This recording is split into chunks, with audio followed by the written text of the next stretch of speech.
नमस्कार मित्रांनो, लग्नानंतर होईलच प्रेम या मालिकेच्या पुढील भागात आपल्याला असं पाहायला मिळते व स्वात्या रम्याच्या हाताला लागलेलं रक्त पाहते व स्वात्याने विचारल्यावर रम्या सांगते की काव्य तिथे पूजा करत होती आणि तिथे जाऊन मी तिचा खेळ संपवला।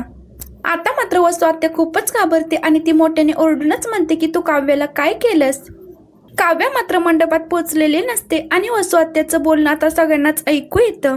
पार्थ नंदिनी आता रम्याच्या हाताला लागलेलं रक्त पाहतात आणि ते पाहून ते दोघं जण खूपच घाबरतात आणि मग त्यानंतर सगळेच धावून आता काव्याच्या खोलीबाहेर जाऊन तिला आवाज देऊ लागतात, पण काव्य मात्र दार उघडत नसते।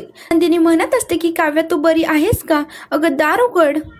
अखेर आता काव्य सुखरूपपणे बाहेर येते आणि पार्थ घडलेला संपूर्ण प्रकार काव्याला सांगतो। खरं तर हा सुद्धा रम्याचाच प्लॅन असतो। काव्य म्हणते की तुम्ही उगाच रम्यावर संशय घेताय, कुंकवाची थाळी माझ्याकडून खाली पडली होती आणि ते सगळं काही ती आवरत होती, तिने माझी मदत केली आणि ते कुंकू पुन्हा थाळीत टाकलं म्हणूनच तिचे हात लाल आहेत। पार्थ नंदिनी सगळ्यांनाच खूप वाईट वाटत असतं कारण तिने रम्यावरती संशय घेतला व स्वाती आता कालवा करत म्हणत असते की आमच्यावर कोणीच विश्वास ठेवत नाही।